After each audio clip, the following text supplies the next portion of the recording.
2002 Dodge Ram 1500 with a 4.7 liter V8. Going to do a water pump. What you need to do is draw a diagram how your belt routing is, okay? And then I'm gonna try doing it without removing the shroud and the coolant reservoir. All right, it's gonna be tight, but hopefully I can do it. All right, so draw yourself a little diagram of the belt routing.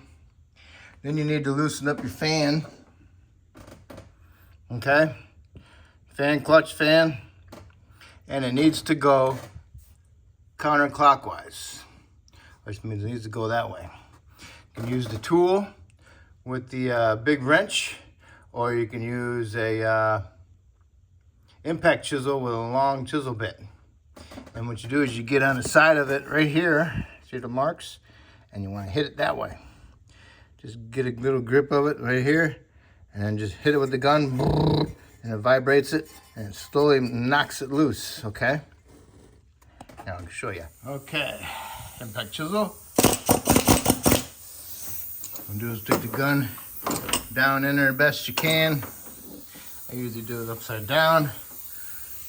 And then get in there, make sure you get on it flat.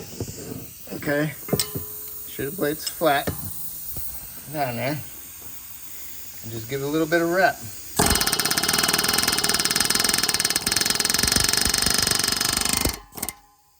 Like that, okay?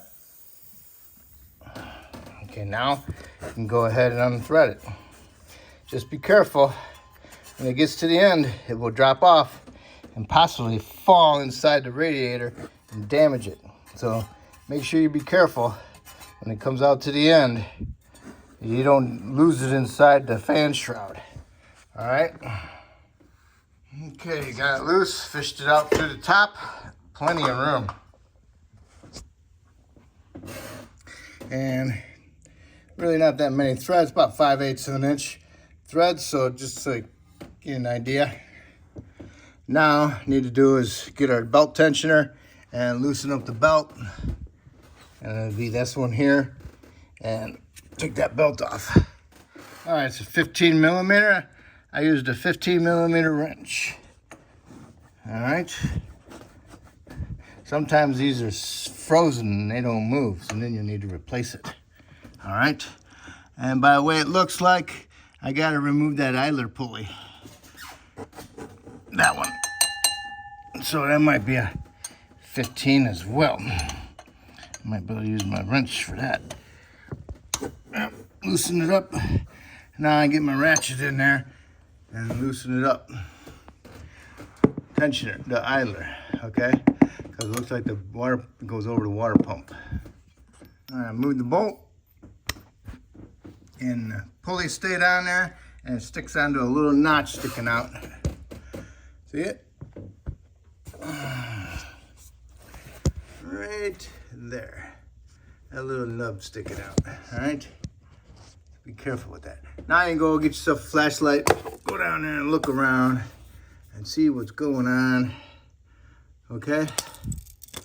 Next, you want to take this bracket off. It goes below the air cleaner assembly like that. And this is the alternator bolt. Take that out, that's a 15 millimeter. And it also goes over that stud sticking out. There might be something on yours that I don't know about. Okay, I got 7 of the water pump bolts out. See them all, whoops.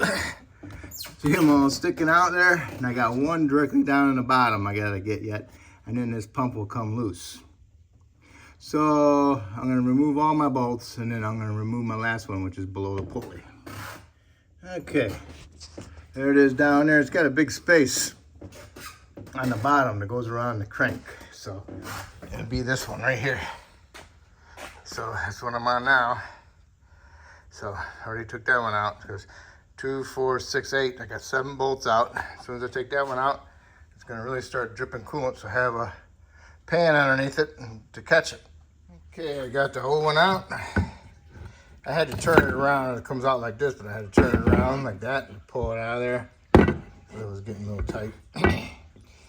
So maybe go together the same way, because mine, this was hitting the fan shroud and sticking underneath there, so fit just right when I turned it around.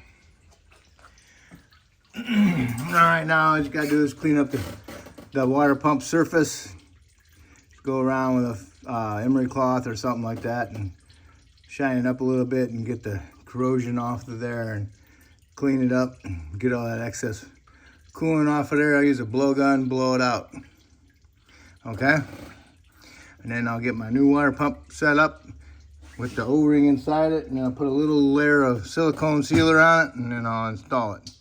And I got my bolts from the last one I took out going all the way around clockwise. Boom, boom, boom, boom, boom, boom, boom. Okay? And that's my ended one down here on the by the crank. All right, get your gasket lined up where it's supposed to be, set it aside, fill a little groove up with some silicone sealer, put your seal on there, the pointy edge up, okay? And work it around all the way, just keep going all the way around it. Make sure it stays into the big loop and in the little loop, okay? Just work it around, make sure the point is up, all right? And make sure you work it all the way around so you move the excess silicone in the groove as you work your way around.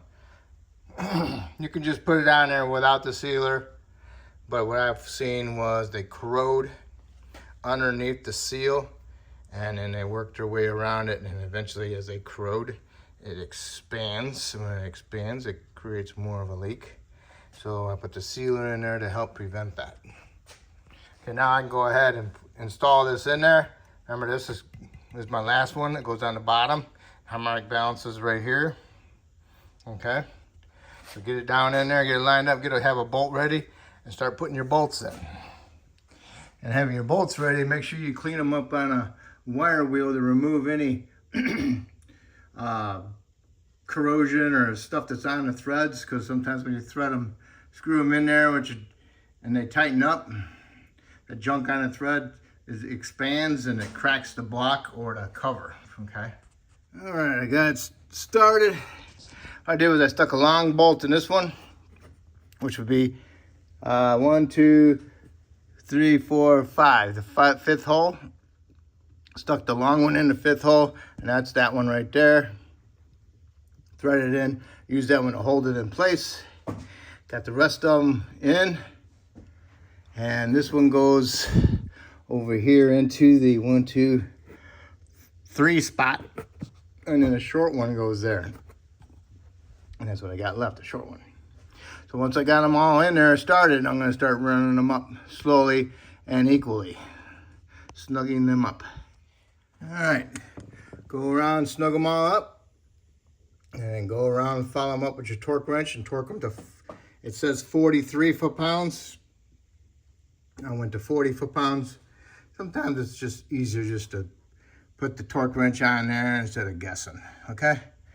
So now I did that. Those are all tight.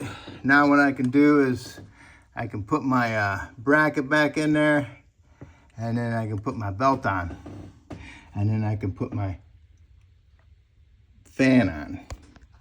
It's easier to put the fan on now because you can turn the water pump, but it makes it harder to put the belt on. Okay, the bracket's on. Don't forget about your idler pulley. Make sure it's seated properly on that little ledge, stepped piece sticking out. And make sure the pulley turns after you're done tightening it, okay? Time for the belt. All right, belt is on. Make sure you got it on the crank, because it's hard to tell on the left side. So, make sure you get it in there. A little wiring diagram. Okay, now that's all set. Now I can get my fan in there and get my fan started.